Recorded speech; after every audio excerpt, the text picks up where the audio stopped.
গ্রাম মানে প্রাকৃতিক সৌন্দর্য, গ্রাম মানে ভালোবাসা, গ্রাম মানে হচ্ছে প্রাণ খুলে নিঃশ্বাস নেওয়ার মতো একটি জায়গা। সো হ্যালো এভরিওয়ান, আসসালামু আলাইকুম। সবার কি অবস্থা, কেমন আছেন? হাঁটি হাঁটি পা করে সব বোনেরা মিলে কোথায় চলে যাচ্ছি, ভিডিওটা সাথেই থাকুন, দেখতে থাকুন। আমি বাড়ি আসলে আমার কখনো ফিল হয় না যে আমার আপন কোনো বোন নেই, কারণ আমার কাকাতো বোনের সাথে আমার এত এত ভালোবাসা, এত মিল, যেটা আর কি বলে বোঝাতে পারবো না। জাস্ট যারা দেখেছে তারাই বুঝতে পারছে যে আমাদের কখনোই কেউ বলতে পারেনি যে আমরা আপন বোন না, আমরা চাচাতো বোন।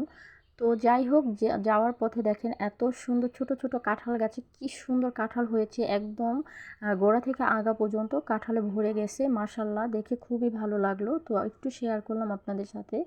তো এই তো হাঁটি হাঁটি পা করে চলে আসছি একদম নদীর পাড়ে। তো যেই নৌকাটা হচ্ছে আমরা যাব সেটা একদম ফুল ভরে গিয়েছে, তো এটা আর যেতে পারলাম না, এটা ছেড়ে দিয়েছে। আর অনেক বেশি যাত্রী হয়ে গেছে, সেই জন্য এটা ভয়ে উঠলাম না। তো পাশে একটা ট্রলার ছিল, আমরা এটাতে উঠবো, আর এটাতে উঠলে অবশ্যই টাকা দিতে হবে, আর ওইটাতে কিন্তু টাকা দেওয়ার দরকার হয় না। তো যাই হোক, টাকার কোনো ব্যাপার না, আমরা হচ্ছে তাড়াহুড়া করতেছি যাওয়ার জন্য। আমরা বের হয়েছি অনেক দিন পরে, অনেক বছর পরে হচ্ছে এরকম ট্রলারে উঠে নদী পার হচ্ছি। আমার এত বেশি ভালো লাগতেছে, ট্রলারে অনেক বছর পরে উঠলাম, অনেক দিন পরে উঠলাম। আর এভাবে ট্রলারে উঠে নদী পার হতে কিন্তু বেশ ভালো লাগে, খুবই ভালো লাগতেছে। দেখেন ওই নৌকাটা কিন্তু আমাদের আগে আসছে, বাট আমরা কিন্তু আগে পার হয়ে গেছি। খুবই ভালো লাগতেছে। যাই হোক, খুব সুন্দর, নদীর পানিগুলো একদম চকচক করে। আমার গোসল করতে ইচ্ছে করতেছে। আমাদের বাড়ির কাছে হলে আমি অবশ্যই গোসল করতাম। বাড়ি আমাদের বাড়ি থেকে একটু দূর নদীটা। এই তো চলে আসলাম হাঁটতে হাঁটতে। আর আমি কোথায় চলে আসলাম, কারণ আমি হচ্ছে বাড়িতে আসলে অনেকগুলো করে থ্রি পিস নিয়ে আসি। আমার খুবই পছন্দের একটা ট্রিলাস আছে। পছন্দ বলতে, এই ভাইয়াটা অনেক সুন্দর করে কাপড় চোপড় বানায়, আর এখন অন্য কোথাও বানাতে গেলে কাপড়ের যেই দাম না তার চাইতে বেশি নেয় মজুরি। সেটার জন্য হচ্ছে এইখানে আসি, এখানে বানানো খুব সুন্দর, আর মজুরিটাও হচ্ছে আমাদের সামর্থ্যের মধ্যে আছে, সেটার জন্য। তো আমি 6টা থ্রি পিস নিয়ে আসছি। এগুলো হচ্ছে ভাইয়া মাপঝোপ নিতেছে, এখানে বানাতে দিব।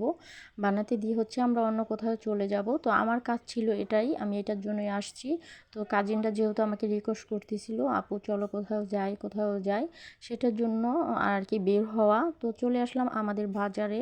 বাজারে আসার পর হচ্ছে আমার কাকাতো বোনেরা হচ্ছে কিছু বাজার নেবে, যেহেতু আমার কাকা আর কাকি, একটা কাকা আর কাকি হচ্ছে ইন্ডিয়াতে গেছে, তো ওরা হচ্ছে কিছু টাটকা সবজি নেবে।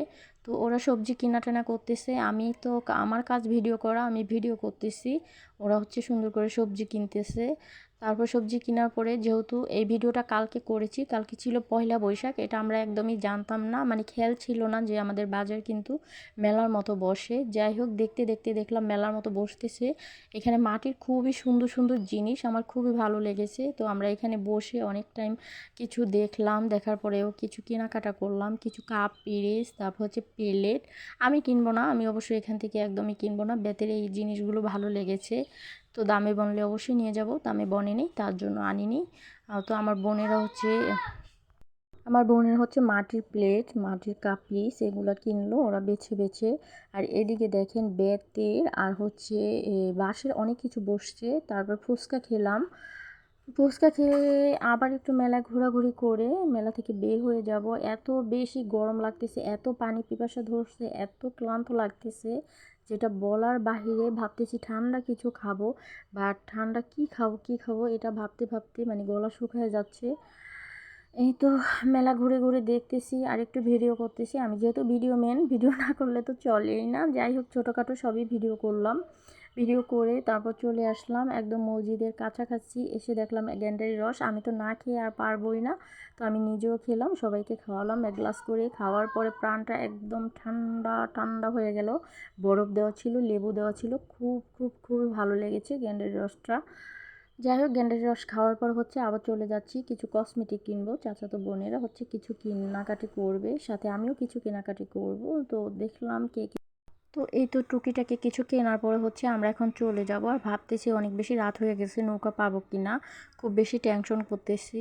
বাট একটা গাড়িতে উঠে চলে আসলাম, আর দেখলাম ফাইনালি আমরা নৌকা পেয়ে গেছি। আলহামদুলিল্লাহ, আজকের মতো এই পর্যন্ত। আল্লাহ হাফেজ।